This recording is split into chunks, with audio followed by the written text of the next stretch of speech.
കഴിഞ്ഞ കുറച്ച് വർഷങ്ങളായി രാജ്യത്ത് പ്രധാന പ്രശ്നമായി മാറിയ ഒന്നാണ് EVM അട്ടിമറികൾ. ഒരുപാട് തെരഞ്ഞെടുപ്പുകളിൽ EVM അട്ടിമറി പ്രതിപക്ഷം ഉന്നയിച്ചതാണ്. എന്നാൽ അതൊന്നും അംഗീകരിക്കുവാൻ കേന്ദ്ര സർക്കാർ തയ്യാറല്ല. കേന്ദ്ര സർക്കാർ എന്തു പറയുന്നു അതാണ് തെരഞ്ഞെടുപ്പ് കമ്മീഷൻ്റെയും തീരുമാനം എന്ന് പറയുന്നത്.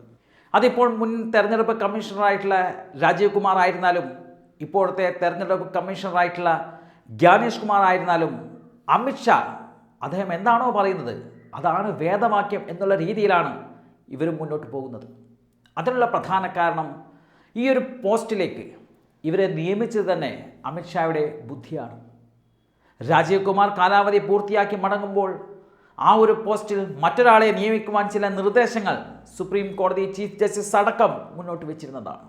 പുതിയ മുഖ്യ തെരഞ്ഞെടുപ്പ് കമ്മീഷണറെ നിയമിക്കുവാൻ ഒരു പാനൽ ഉണ്ടാക്കി അതിൽ ചീഫ് ജസ്റ്റിസ് അടക്കം ഉണ്ടാകുന്ന തരത്തിൽ, അതായത് പ്രധാനമന്ത്രിയും കേന്ദ്ര ക്യാബിനറ്റിൽ നിന്നും ഒരാളും അതുപോലെ തന്നെ പ്രതിപക്ഷ നേതാവും പിന്നീട് ഒരു നിഷ്പക്ഷമെന്ന രീതിയിൽ ചീഫ് ജസ്റ്റിസും ഉൾപ്പെടുന്ന ഒരു പാനൽ ഉണ്ടാക്കി അതിൽ തീരുമാനം കൈക്കൊള്ളണം എന്നുള്ള ഒരു നിർദ്ദേശം. പക്ഷേ അത് അംഗീകരിക്കുവാൻ അമിത്ഷാ തയ്യാറായില്ല. കാരണം അങ്ങനൊരു തീരുമാനമുണ്ടായാൽ അമിത്ഷായുടെ ഒരു കളിയും പിന്നീട് അവിടെ നടക്കില്ല. അതുകൊണ്ട് തന്നെ ജ്ഞാനേഷ് കുമാറിനെ പ്രതിപക്ഷ നേതാവായ രാഹുലിൻ്റെ എതിർപ്പിനെ മറികടന്ന് ആ ഒരു സ്ഥാനത്ത് നിയമിക്കുകയായിരുന്നു. അതിൻ്റെ പ്രത്യുപകാരമാണ് ഇപ്പോൾ ജ്ഞാനേഷ് കുമാർ കാണിക്കുന്നത് എന്നാണ് പ്രതിപക്ഷം പറയുന്നത്.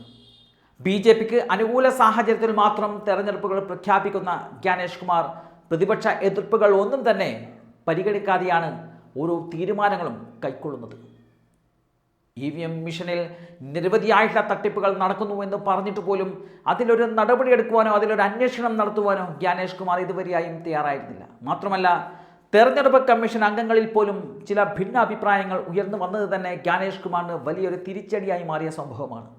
സീനിയർ അംഗങ്ങൾ പോലും ജ്ഞാനേഷ് കുമാറിനെതിരെ പരസ്യമായി തന്നെ രംഗത്തെത്തിയിരുന്നു. ജ്ഞാനേഷ് കുമാർ ഏകപക്ഷീയമായി നിലപാട് സ്വീകരിക്കുന്നു എന്നുള്ള വിമർശനമാണ് കൂടെയുള്ള പല അംഗങ്ങളും പറഞ്ഞിരുന്നത്. എന്തായാലും ഈ വിഷയങ്ങളൊക്കെ ഇപ്പോൾ സുപ്രീം കോടതിയുടെ മുന്നിലാണുള്ളത്. പുതിയ ചീഫ് ജസ്റ്റിസായ സൂര്യകാന്ത് ഈ ഒരു വിഷയം പഠിക്കാൻ ഇപ്പോൾ തയ്യാറാവുകയാണ്. EVM മിഷൻ ഹാക്കിംഗ് നടക്കും എന്നുള്ള കാര്യങ്ങൾ പറഞ്ഞ് മറ്റു രാജ്യങ്ങളിൽ, അതായത് അമേരിക്ക പോലുള്ള രാജ്യങ്ങളിലെ ഉദാഹരണ സഹിതമാണ് കപിൽ സിബൽ ഈ ഒരു വിഷയം സുപ്രീം കോടതിയുടെ ശ്രദ്ധയിലേക്ക് ഇപ്പോൾ കൊണ്ടുവന്നിരിക്കുന്നത്. ഈ അടുത്ത കാലത്ത് പഞ്ചാബിൽ നടന്ന ലോക്കൽ ബോഡി തെരഞ്ഞെടുപ്പുകളിൽ EVM ഒഴിവാക്കി അവിടെ പേപ്പർ ബാലറ്റ് സംവിധാനത്തിലേക്ക് തെരഞ്ഞെടുപ്പ് നടത്തിയപ്പോൾ BJP എന്നൊരു പാർട്ടിക്ക് അത് വലിയ ഒരു കനത്ത തിരിച്ചടിയാണ് ഉണ്ടാക്കിയത്. അത് രാജ്യം മുഴുവൻ ചർച്ച ചെയ്യപ്പെട്ടൊരു കാര്യം കൂടിയായിരുന്നു. എന്തുകൊണ്ടാണ് പേപ്പർ ബാലറ്റ് സംവിധാനത്തെ BJP എതിർക്കുന്നത് എന്നുള്ളത് പഞ്ചാബിലെ തെരഞ്ഞെടുപ്പ് രാജ്യത്തിന് മനസ്സിലാക്കി കൊടുത്തിട്ടുണ്ട്. ഈ വിഷയങ്ങളൊക്കെ കപിൽ സിബൽ വളരെ വ്യക്തമായി തന്നെ സുപ്രീം കോടതിയെ ബോധ്യപ്പെടുത്തിയിട്ടുണ്ട്. ഇനി തീരുമാനമെടുക്കേണ്ടത് സുപ്രീം കോടതിയാണ്. തെരഞ്ഞെടുപ്പ് കമ്മീഷൻ്റെ കാര്യത്തിൽ സുപ്രീം കോടതി ഇടപെടേണ്ടതില്ല എന്നൊക്കെ പറയുന്നുണ്ടെങ്കിലും പൊതുജനങ്ങളുടെ ബുദ്ധിമുട്ട് മനസ്സിലാക്കി അതിൽ പരിഹാരം കണ്ടെത്തുവാൻ സുപ്രീം കോടതി ശ്രമിക്കുമെന്നതാണ് പ്രതീക്ഷിക്കുന്നത്. പേപ്പർ ബാലറ്റ് സംവിധാനം എന്ന് പറയുമ്പോൾ വോട്ടെണ്ണൽ നടപടികൾക്ക് അല്പം കാലതാമസം പിടിക്കുമെങ്കിലും അതിൽ അട്ടിമറികളൊന്നും തന്നെ ഉണ്ടാവാൻ സാധ്യതയില്ല. ചീഫ് ജസ്റ്റിസ് സൂര്യകാന്ത് ഈ ഒരു വിഷയത്തിൽ എന്ത് നിലപാടുകൾ സ്വീകരിക്കുമെന്നുള്ളത് കേന്ദ്ര സർക്കാരിനെ സംബന്ധിച്ചിടത്തോളം അത് നിർണായകമായിരിക്കും.